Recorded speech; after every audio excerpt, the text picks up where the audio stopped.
Ayan. So, ito po yung mga lahat ng gagawin natin ng sweet macaroni salad. Ito siya ang gagawin natin. So, i-boil na natin ito. Tapos, ito siya.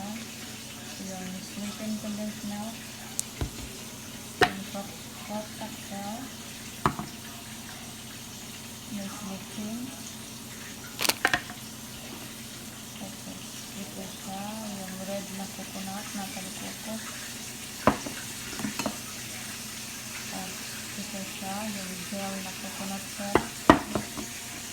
Tapos, ito din, yung green na coconut. Tapos, ito siya, yung extra lang ito siya pag hindi kasya to. So, ilalagyan natin itong sweetened condensed na coconut na. Tapos, may mayonnaise tayo. So, ito na guys. Mag-build na natin yung macaroni, pero half lang ang gagawin natin. Ito na siya guys. Build na siya. So, ang una natin gawin, lagyan natin ng kunting cooking oil. Tapos, lagyan natin ng asin. Ito siya, salt. Tapos, yun na ilalagay natin yung macaroni.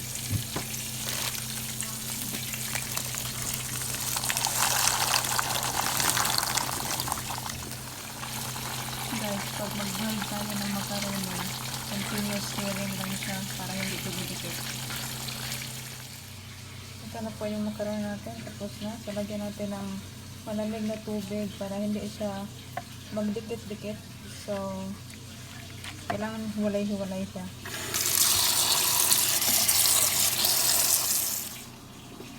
Ito na siya guys. Kailangan natin i-drain lahat.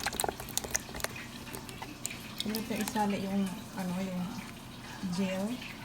So, kailangan natin isalang i-drain lahat. Kailangan siya.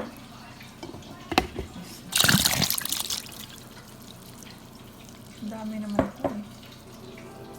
Tapos yung cocktail natin. Ganun lang siya. Tapos patayuin natin. Ngayon, i-mix na natin sa macaroni yung mga fruits natin. Nilagay na natin lahat. Na-mix na natin. So, ngayon, ilagay natin yung Nestle cream.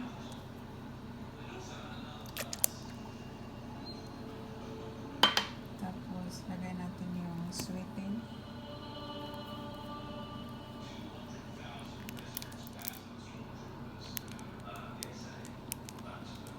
Lagay natin yung lalagyan din natin ng mayonnaise. Yung mayonnaise natin.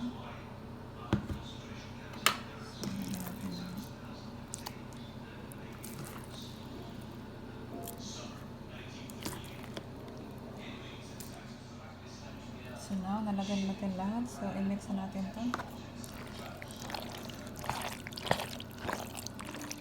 Ito na guys, yung macaroni natin na ginawa. So, ito na siya. Na-mix na maayos. Ang sarap nyo guys. So, tingnan ninyo. Thank you for watching for my channel. And please don't forget to subscribe. Thank you.